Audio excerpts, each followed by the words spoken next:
All right, good morning, everyone. Hope you're having a wonderful day. So, if you are following me on YouTube, I also now have a podcast. I got a new mic. Audio quality is going to be much better. Been really consistent with making my podcast, so I said, okay, I'll actually get a mic and we'll try it out. All right, so today's piece of practical advice, and these are becoming harder and harder to come up with. So, I'm going to talk about something that a lot of people are talking about, and that's flipping stuff on eBay. Everyone's doing it now. It's like become a huge thing. 2018, Gary Vee literally blew up all over YouTube, and he's really cool because he started showing this technique for making an extra $50 a week, and it's pretty straightforward. It takes work, but you go to Home Goods, Marshalls, outlet malls, whatever, and you buy things at a discounted rate, and then you go on eBay and you sell them. There's other places where you could sell stuff too, like Mercari and Amazon. I don't know any of those things. I've only personally ever used eBay. And I've only really done stuff that I know.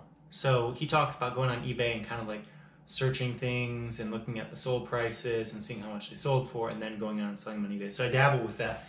And I made way more money doing that. But I kind of have regressed back into what I'm comfortable with because I know I'll make $50 a week. I'm more okay with making $50 a week than having to sit on stuff that I'll probably make $300 a week, but then have a pile of stuff sitting over here that I have to wait to sell.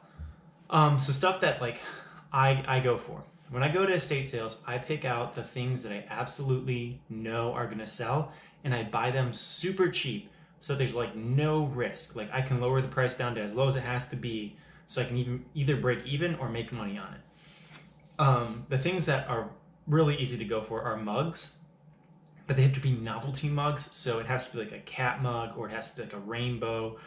And your naming, your keywords has to be really on point when it comes to this. You got to be hipster mug, or gay pride mug, or My Little Pony mug, or cartoon mug, or novelty coffee mug, something like that. It has to actually match the keyword. I found a lot of luck with that. I like getting things that are very easy pop culture things, like Star Wars is huge, obviously Star Trek is huge, and those are the things that I'll buy. So here are my real tips for how to do this, how to really get started. Number one, download the eBay app on your phone. Really try and use your phone. It's so much faster to do it than doing it on a computer.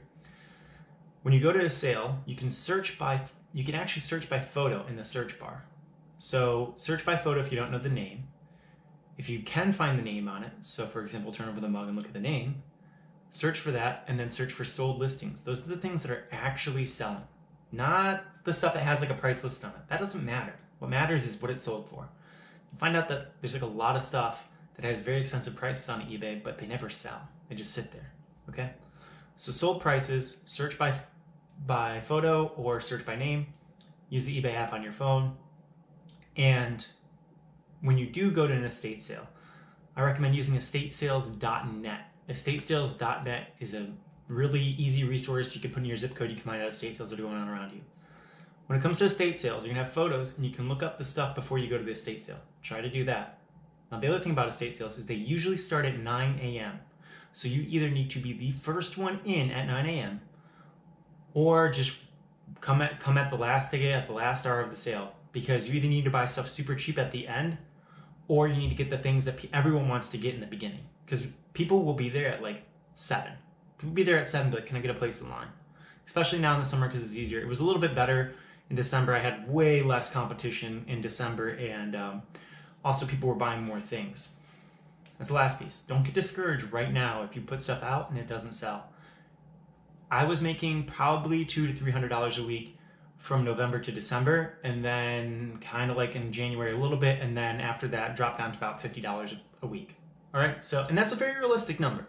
I'm not saying you're gonna make you're not gonna change your life through eBay, but you can make an extra $50 to $100 a week on eBay, and if you go really hard and you put in a lot of work, you can probably get up to $200 to $300 a week. But it's gonna take a lot of time, and it might not, the amount of time that you spend might not balance out how much money you make.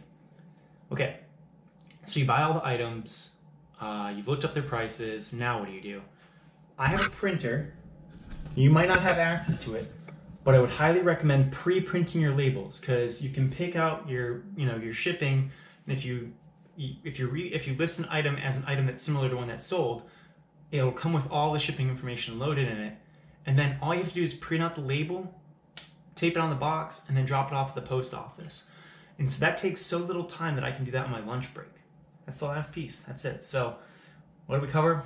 All right, eBay app, you want to download that.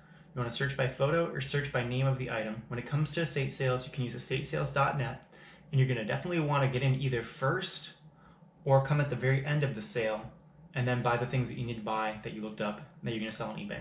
Then after you get all the stuff, go back to the sold listing that you found was similar to your item and say sell similar, click on the link that says sell similar item. It'll pre-populate that listing with all the shipping information that you need. If you don't have that, fill out the shipping information and get the pre-selected shipping from eBay. And then you're going to want to purchase a shipping label through eBay because you'll get a discount of 26%, and then ship it. Two things that a lot of people don't really know. You will lose 10% of your sale to eBay fees. You'll also lose 2% in PayPal. So you're going to lose 12% of whatever you sell. Please make sure that you take that into consideration when you're trying to figure out how much profit you're going to make. That's important. All right. I hope you enjoy this video, and I'm always putting out a video of practical advice Monday through Friday. Thank you for watching.